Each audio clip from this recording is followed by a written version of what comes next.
got Martha Carlin here. He is the owner of SugarShift. And by chance, I got to sit next to her at Mindshare at our gut and health table. And what a fabulous treat. So Martha, talk to us about how SugarShift came about, and then go into maybe some of the probiotics that are in it. Sure. So the idea for SugarShift actually came out of a Parkinson's meeting. So I went to the World Parkinson's Congress in Portland, Oregon, and there was a group there called Clinicrowd who was talking about the sugar alcohol mannitol and its ability to stop the aggregation of the proteins involved in Parkinson's and pull them out of the brain of a mouse. And I was like, wow, like, what is this molecule? I knew very little about it. It's used as a sugar substitute in diabetics often.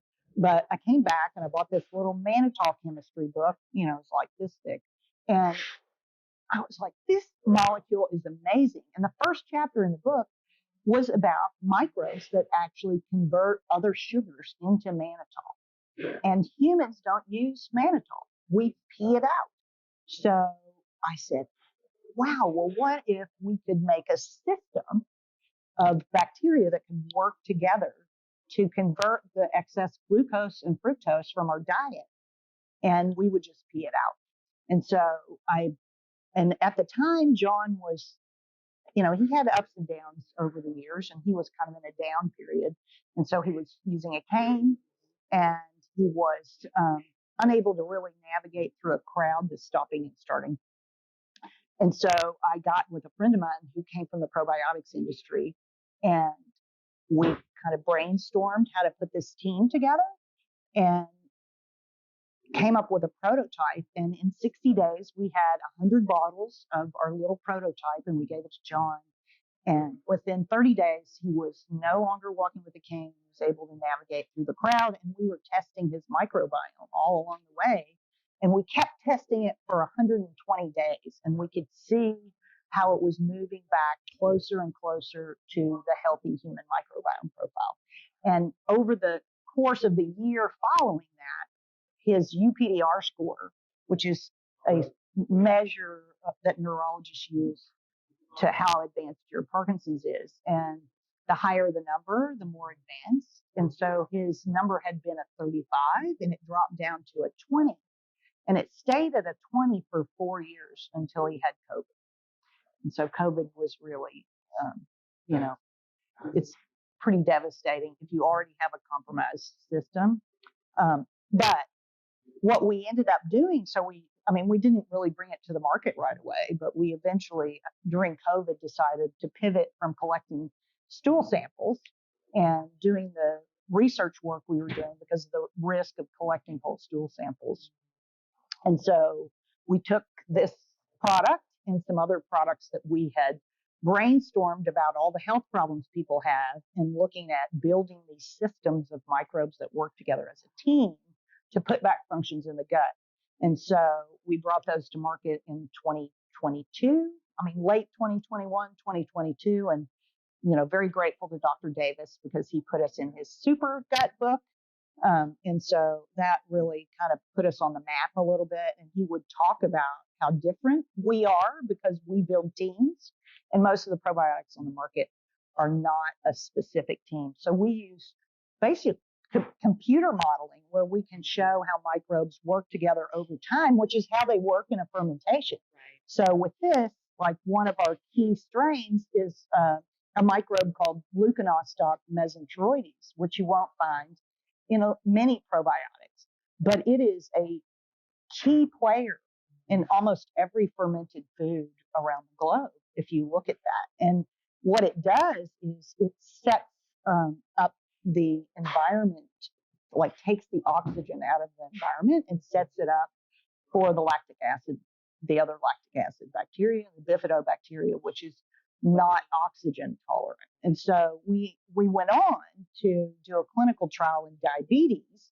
because of the sugar conversion, and because in diabetes there's more standard agreed upon metrics that you can look at and have an endpoint to understand how it's working, where with Parkinson's there's not a standard clinical metric. And in our clinical trial in SugarShift, we found improved HOMA-IR, which is a insulin sensitivity metric that's not typically used in the U.S. because they don't often look at insulin. So we looked at insulin, improvement in insulin sensitivity, fasting blood glucose, postprandial blood glucose, and I also had them look at something called serum endotoxin or serum LPS, which is an inflammatory marker.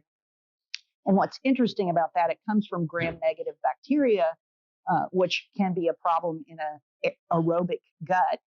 And endotoxin, there are animal models of endotoxin for depression, for Parkinson's, for diabetes.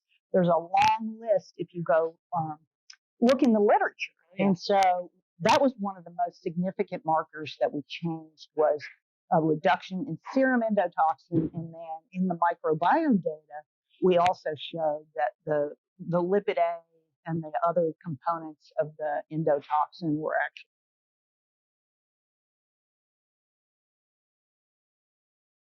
The Bacillus subtilis is it's a really interesting microbe, and can be quite effective at helping with SIBO. I think there's also a Bacillus subtilis that the Microbiome Labs group has called HU58, which is some people have had some great success with that. So I like to kind of hats off to other people as well.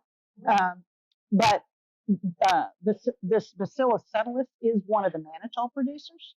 Okay. So it is, one of the ones who can play a role in that. Also, it's a soil-based organism, so they, get through a little more easily. And